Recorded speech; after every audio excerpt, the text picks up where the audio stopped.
একজনের জন্য ফেরেশতা আসতো, একজনের জন্য।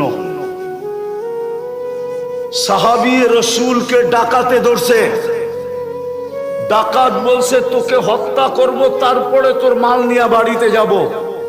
বলছে যা করিস করিস, কোনো আপত্তি নাই, কিন্তু আমাকে 2 রাকাত পড়তে দে। বলছে কোরআনে এই লাশগুলো তোর মতো পড়ছিল, নামাজ কাউকে আমার হাত থেকে বাঁচাইতে পারে নাই।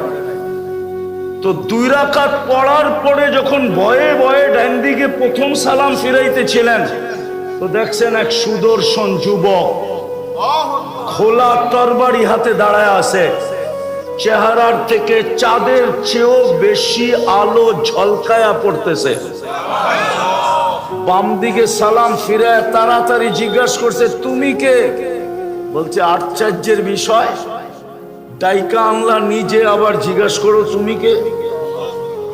তুমি তো ডাইকা আনলা, তুমি জিজ্ঞাসা করতেছো তুমি কে? তাইলে শোনো আমি কে। তুমি যখন চিৎকার দিছিলা ইয়া মুগিস আগিসনি, প্রথম চিৎকারে সমস্ত আকাশের ভিতরে ছুটাছুটি শুরু হয়ে গেছে। ফেরেশতাদের মাঝে যে কোনো বিপদগ্রস্তের আওয়াজ হবে, আল্লাহ অনুমতি দিতে দেরি, আমরা ঝাঁপায়া পড়তে দেরি করব না। তা আল্লাহ আমাকে নির্বাচিত করছিল। তখন আমি 4র্থ আকাশে ছিলাম।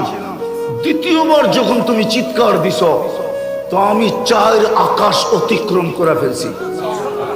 তৃতীয়বার যখন তুমি চিৎকার দিছ ইয়া মুগিস আগিসনি বইলা, তো আমি তোমার পাশে আইসা তোমার দুশ্মনকে জাহান্নামে পৌঁছায় দিছি।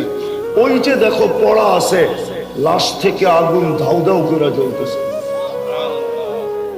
বলছে এটা আমার বিশেষত্ব? বলছে নো, তোমার বিশেষত্ব না, তোমার নামাজের বিশেষত্ব।